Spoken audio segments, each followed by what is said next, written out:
Une vraie légende du foot nous a quittés. Diogo Jota repose en paix.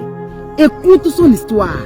C'est l'histoire d'un petit garçon de Gondomar, un coin simple du Portugal. Un enfant passionné du ballon, toujours en train de courir derrière un rêve que personne ne prenait au sérieux. Il ne fréquentait aucune école privée. Ses parents n'étaient pas célèbres, juste un garçon déterminé, ambitieux.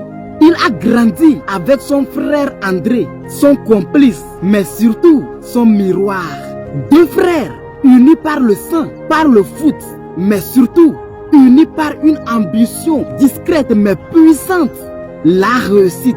À force de sueur, de travail acharné, Diogo gravite les marches. À 15 ans seulement, il a été rejeté par plusieurs centres de formation. On le trouvait trop maigre, trop discret. On lui a dit qu'il ne tiendra pas dans le football pro. Mais lui, il n'écoutait pas. Il se forge, il se renforce, il devient une machine.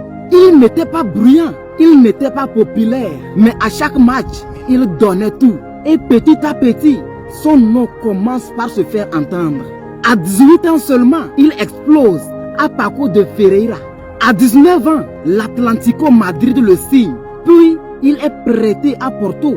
Ensuite, il va à Liverpool. Et là, c'est l'explosion. Pas parce qu'il a été favorisé, mais parce qu'il a travaillé. Travaillé en silence. Travaillé quand personne ne regardait.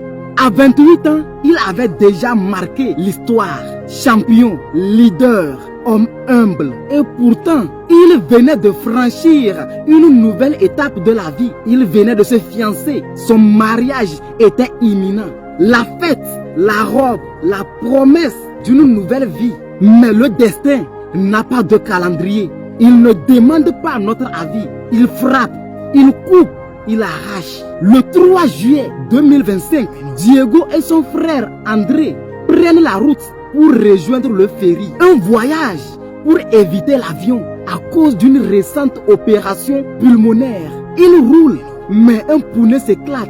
Le véhicule quitte la route. La Lamborghini s'enflamme.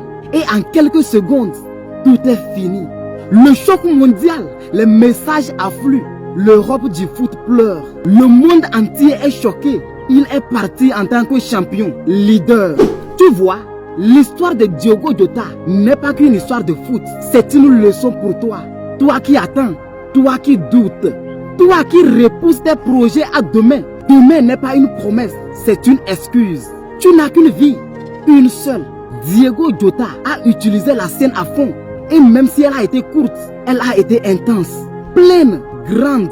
Ne gaspille plus ton temps, ne te plains plus.